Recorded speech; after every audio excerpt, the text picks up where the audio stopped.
पूर्णमदः पूर्णमिदं पूर्णात् पूर्णमुदच्यते पूर्णस्य पूर्णमादाय पूर्णमेवावशिष्यते. So welcome to our Saturday morning session. Today we are starting a new topic, how to maintain harmonious relationships.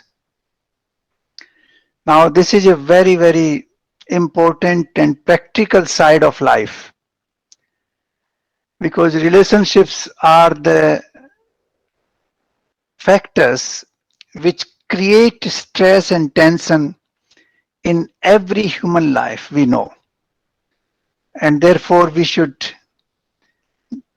deal with this chapter in a very systematic way. Now I would like to clarify two things before I start this conversation. One is that when you have reached the state of Advait, when you consider that the whole universe is one single entity, then there is no need of relationships. Relationships are the state where we differentiate one from the other. And that is our real state, that is our normal state of life. That we have this you and me concept, and therefore relationships come into picture. In Sanskrit it is called sambandh. Bandh means, you are putting bandhan, and sam means on both sides. That is the two sides which are involved in a relationship, both sides are equally tied to that process. So that is called sambandh or relation or relationship. But when you have reached a very different state of life, when you are one with the Almighty, then this becomes not so important. This becomes, what we call, takes a shape of Aham Brahmasmi, and then this becomes not so important. So let us start on this topic now. First of all, every human being is a social animal. We all have what we call individual needs and then social or collective needs. As part of the society, we cannot live all alone. It is not possible for humans to live in jungles. They have to interact with each other. The interaction depends on a variety of situations, but the interaction is an innate ability or innate tendency of every human being, and therefore we have what we call a necessity of relationships. The second important part is individual differences. Every human being is a very different and complex structure. As we know, we can be identified on the basis of our fingertips, even on the basis of a single hair of human body. So we can imagine how complex structure we are. It is the most sophisticated machinery ever made in this universe, and therefore it has so many complex aspects. When we deal with human being, we are dealing with an entirely different universe at that time. And therefore there is a complexity in relationships. The relationships cannot be absolutely smooth, because every human being has his own perception, his own understanding, his own limitations, his own understanding of the words of the language. The same word can carry different meanings for different people. So all these complexities that come into being, they make us unique and they make the relationships complicated. For example, a person who has been brought up in a Christian family, his beliefs are very different, his food habits are different, his clothing are different, his faith is different, his way of prayer is different, his way of routine life is different than compared to a person who is brought up in a Hindu family. A person who is brought up in a Hindu family will have a total different set of principles. That is the aspect which comes into being after our birth. But even before birth, we become a different being based on our what we call sanskar. We have our sanskar. Those sanskars make us a very unique seed from the very beginning. And therefore, each one of us is a unique being, and therefore, dealing with different people requires a lot of patience and a lot of skills. So, that is the second part. The first part was that we are all social animals. We have to deal with society, we have to interact with people. Second is that we are all unique and we are all different, and therefore dealing with different persons with very different experiences, very different biases, very different sanskar is which not that easy process. Now the third question comes concerning language. Language has its limitations, you see. When you think about expressing your thoughts, you will feel quite often that you are not able to find appropriate words to express yourself because language is not as comprehensive as your thought process is. Your thought process, your emotions, your way of life are far more versatile compared to the things which you can express in the form of language, because language has its structure, it has its meaning, and the meaning which you want to give, you have to choose the words out of those which are available in the language, and those words may not necessarily convey the right meaning, but one has to use. This is a limitation which has been recognized by all the learned people in the world, but ultimately we have to use language to express ourselves. In fact, there's a language of paradox. All the deepest thoughts which have been expressed, they have been expressed in the language of paradox. And it is very difficult to understand that you can say that परमात्मा छोटे से छोटा है और बड़े से बड़ा है, वो अंदर भी है, वो बाहर भी है, वो उसका न आदि है न अंत है. Now this is the language of paradox. Now how do you explain certain things which are infinite in nature? To express them, you have to use this language of paradox, and that is the only way to tell people that this particular entity encompasses everything, whether it is the beginning or middle or at the end, or it is what you call inside or outside, or it is left or right, up and down, everything. So I think this is an issue which we have discussed earlier also. The language has its limitations, but we have to use this language, and there's no other option for us when we interact with human beings, and therefore these limitations will come into relationships. These are the relationships which are to some extent constrained by the language. Now the next thing is the interaction with people can be what we call in the form of language. It can be in the form of gestures without any language. It can be verbal, it can be non-verbal, and it can be in the form of actions or non-actions, both. For example, you talk to somebody, you have developed a sort of conversation with another person. That is a relationship which develop based on that conversation. That is a very clear thing which we do all the time in life. The second is that you don't say anything, but you make certain gestures. That also leads to complications in a relationship. Your smile or your facial expression can make things either simpler or complicated in a relationship. Sometimes you don't talk to your wife at all, but you make certain gestures.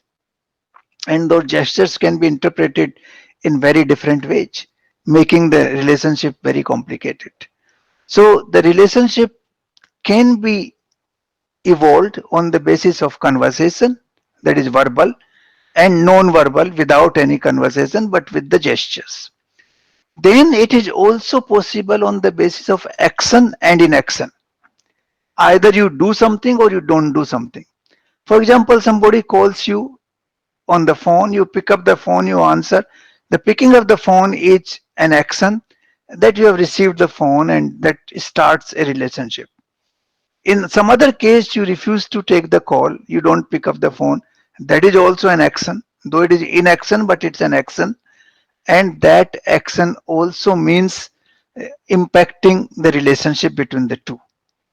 So the relationships can be I would say enforced on the ground on the basis of action, non-action, verbal communication, non-verbal communication. These are the four basic forms of enforcing a relationship. Now, these we see every day in our life. When we go to office, you use all these four forms. In at home also we use all these four forms. When you go to the shopping mall, you use all the four forms. These are all the forms which we constantly use in developing a relationship. So now wherever there is what we call interaction, there is a relationship. Wherever there is interaction with another human being or even with another living being, that is also a relationship. That relationship may not be with a human being, but it is with another being. For example, you deal with a dog, a relationship with a dog, relationship with a pet, relationship with a lion in the zoo. All these are also relationships in certain ways.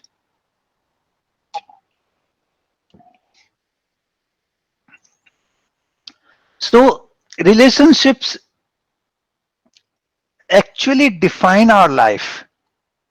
If you look in a broader sense, from the very moment you get up in the morning, your relationship starts till the time when you sleep, your relationships continue in one form or the other. In certain ways, you can say that relationships is life. As we say, time is life. Similarly, relationships are an what you call intrinsic part of life. The life is defined by these relationships, and whatever pain and pleasure you experience is a result of these relationships. How you manage them, how harmoniously those are maintained. Based on that context, actually your life gets either pain or pleasure or stress or whatever experience you have. It comes because of these relationships. These relationships are multiple. For everybody, they are multiple. So we will look at the expense of these relationships. For example, you have a relationship with your wife, you have relationship with your husband in case of human, you have relationship with your children, with your parents. These are all relationships because each individual is a different entity, and therefore whenever you deal with them, whenever you talk with them, whenever you don't talk to them, whenever you do action with them, when you don't act with them, all these mean relationship. So within the family, you can have relationships with the spouse, with the children, with the parents, if they are grandparents, with them, with brothers, sisters. So these are all relationships. How you deal with them is extremely important to manage your life. So management of life is intricately linked to managing these relationships. That is with the family. Then you go to office. There are multiple relationships in office. There are 10, 15, 20, 100 employees are working. You deal with each one of them in some way. Your decisions, your actions, your communications impact them directly, sometimes indirectly. It has impact on the atmosphere of the work atmosphere is actually becomes positive or negative depending on your interaction with those people. So on the workplace, you have a large number of relationships, particularly those people who are working in large institutions. They have to deal with multiple relationships in the organization they are working, and those relationships, impact on your emotions, on your thoughts, on your behavior in turn. Of course, they impact on the other side as well, but they impact on you. As I mentioned, it is sambandh, it is bandhan on both sides. The other side is also tied, and you are also tied. Then you go for example, a shopping place. Even there, you create a relationship. You go to a shop, you want to buy a shirt, there would be a salesman, there would be a cashier, there would be, some other employees working there. Somebody will show it to you. You will try it. You will discuss the quality. You will discuss the price. All that will result into a relationship in the shop. Though it may be transient, it may be short term, but there's a relationship there, and that relationship also impacts on your life. So whenever you go to a shopping, even there's a relationship. You walk in a street or you are driving. Now you are not talking to anybody when you are driving on the road, but there is relationship with all the people who are driving. Some people is taking left turn, right turn. Some people is driving in a rash manner. Some people is not giving proper, indications of the turns they are taking. All that impacts on you. That also creates a relationship. And there is an accident on the road, that will impact on you. Somebody is jumping the traffic lights. That's also a relationship. So all that, and not only that, you see on the roadside some poor people sitting, some beggars come on the way. All that is part of the human relationship. You may not be directly communicating with them, but indirectly they are impacting on your life constantly, and you are impacting on their life to some extent. So I think that is also a part of human relationship. We will deal with them in detail slowly. Now you go, for example, for a meeting. You have never met those people before, but you go for a meeting. There are 15, 20 people. You are part of that meeting. You have to interact with those people on issues concerning that meeting. Now that is also an interaction. There may be some social interaction before or after the meeting over a cup of tea. That is also an interaction. So all these create relationships. Wherever there is an interaction, a relationship is created. It may have good impact, it may have positive impact, it may have negative impact, but a relationship is created. Then today, in this virtual world, we don't meet people physically, but we meet on these platforms. We meet on Google Meet, or we meet on Zoom, or we meet on GeoMeet. All these platforms where we meet people, that also creates a relationship because we are interacting with them. There's no physical meeting involved. We have never touched anybody's hands. We have never shook hand with anybody, but still we are meeting. We are talking, we are interacting, and that interaction leads to a relationship which is created. I have seen people who have never met each other, but they become enemy on these platforms. They become very good friends on these platforms. The people fight on WhatsApp and Telegram. The people become extremely helpful and supportive to each other on these platforms. So all these relationships are created on these virtual platforms also today, which was non-existent, say 15, 20 years ago when there were no such platforms. And this relationship on the platforms is going to increase now in the future, given the impact of this pandemic which we have seen around. So we will see more and more interaction on these virtual platforms, and that will create a relationship without touching the people, without seeing them in person. You will just see their image, and you will have to create a relationship. So that is another relationship.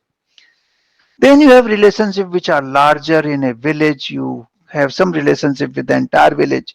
For example, I was born in a village, I grew up there, I have a relationship with people there, with with institutions in those towns, how they are acting. Similarly, in a big city, in a mohalla, and ultimately in the country and the world. So we have these relationships which start from our individual relationship with our spouse, and then continue right up to the level of the world, right up to the nation and the world. And these relationships, they may expand, they may contract, but they are impacting on our life. Today, a issue of national importance, we read in the newspaper and we immediately relate ourselves with some problem or some positive side of that issue, and we are in relationship with the nation as a whole. Because it's a national issue, we become attached to the national issues through that particular news item. So even these medias, they create a relationship for us with the nation, with the village, with the town, with the larger entities with whom we cannot be in touch in person individually. So this is the what you call the overall horizon of variety of relationships which we can have and which are actually existing in the world. Now, why do these relationships arise? Why this interaction becomes necessary? That is another viewpoint which we should understand. The relationships become necessary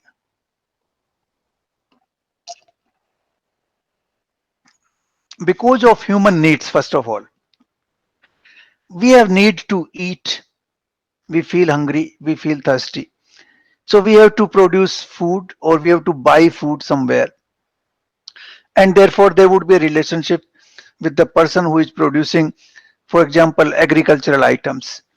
The person who is selling agricultural items, we will have to have a relationship with him because we have to satisfy hunger, we have to satisfy thirst. So we will have relationship with people who are supplying water, or wherever the water is available, you will go there, and there will be a relationship because at the source there would be many people who are involved in providing that facility of water to you. So the needs, the human needs, is the first what you call agent which forces you to have interaction with others. That is the first requirement. We wear clothing because we have to protect ourselves from the vagaries of nature. So we have to wear clothing, we have to construct a house to live in. All these necessities of life, they necessarily lead to interaction with others, and that interaction means you create relationship with others. So the first requirement of our relationship arises from the human needs, the basic needs which we have to fulfill, and therefore the relationship it also becomes necessity for us. Second is the desires. Beyond the needs, you go into another world of desires. You have to keep expanding, which we discussed before. They grow in geometric progression and we keep expanding our desires. So as the desire expand, the interaction of humans will also expand. For example, you want to earn more money, obviously you will have to interact with more people. How to earn more money, how to set up a new factory, how to create a new technology, how to market that product. Obviously you will have to interact with more people, and the interaction will mean that you will have more relationships elsewhere. So the relationships will be increasing with that expansion of human desires. Now, next part is expectations. When we deal with people, we have expectations. For example, you helped your son in going to the best educational institution. You helped him a lot in his childhood, so that he has good nourishment. He looked after his food requirements, his education requirement, his other social needs. You took him to various cultural programs, various sports activities.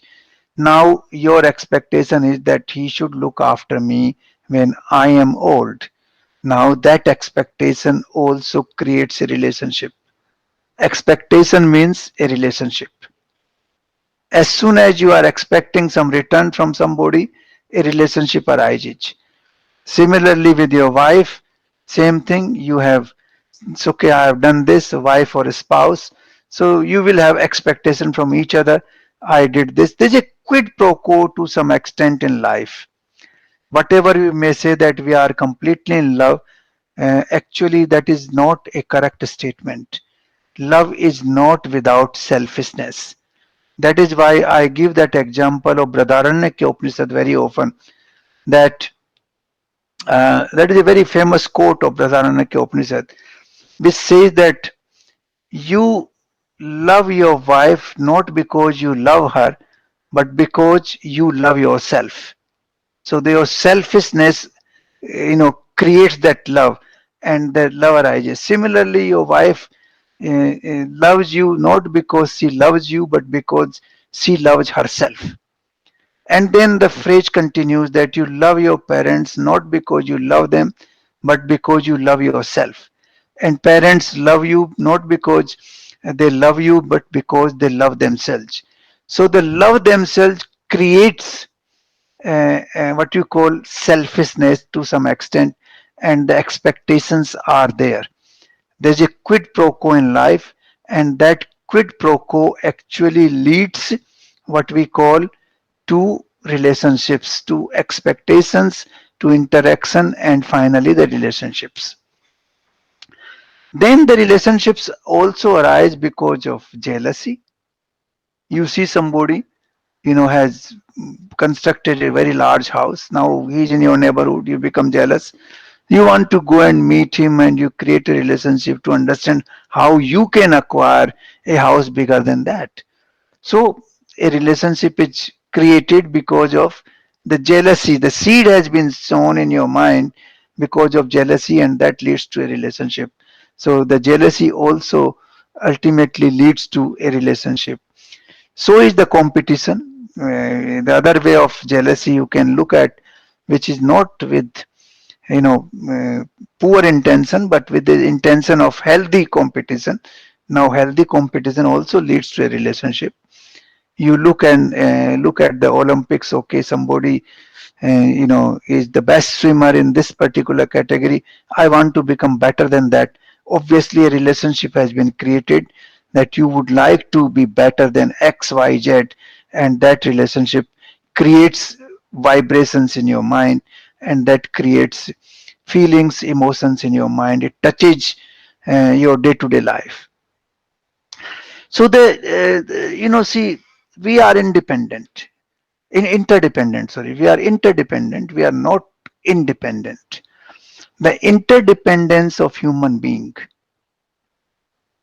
the need to satisfy our needs, the need to satisfy our desires, the need to satisfy our emotions, the need to satisfy our expectations, the need to satisfy the competitive spirit or jealousy hidden in our thoughts, all that leads what we call to an interaction with others, and that interaction automatically means a relationship.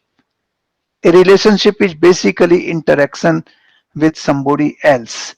It is not necessarily with human beings alone. It could be even with a plant. You can have a relationship with a mango tree, and I know people having relationship with a tree. They cannot sleep properly unless they have looked after that tree during the daytime. They will make sure that it is properly watered, the manure is given, it has been cleaned. I know many people in my personal life who devote a lot of time to look after a plant. Similarly, there are people who devote a lot of time to look after a pet, that the pet has been given a proper bath and it has been cleaned, and every requirement has been looked after. There also there's a relationship which has been created. So the relationships could be a multifarious in variety of domains. It is with, of course, with human beings, but it can be with other beings. It can even be with plants.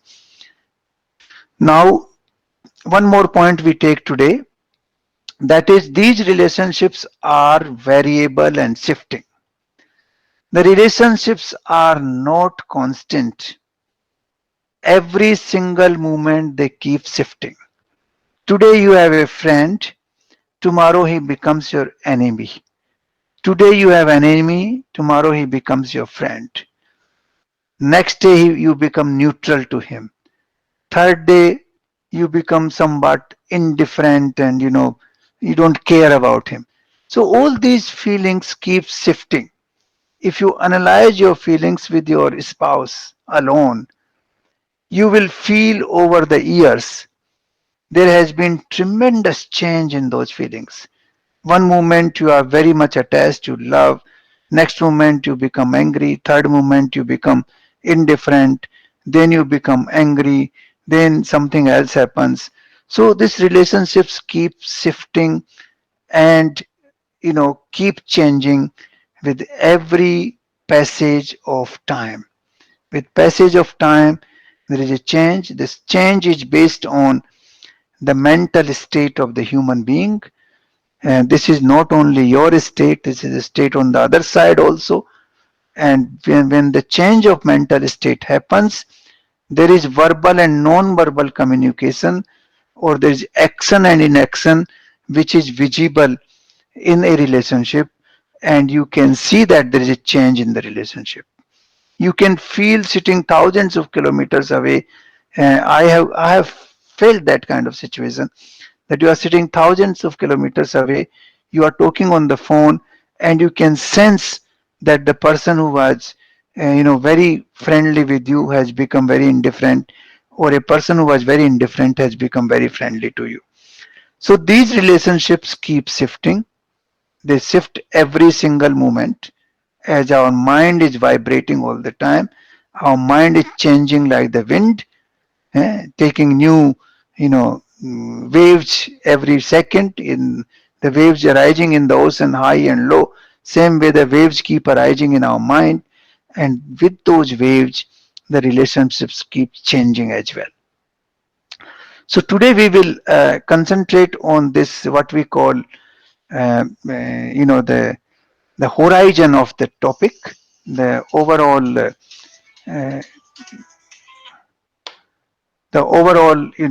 picture of the topic. The Firstly, let me reiterate them.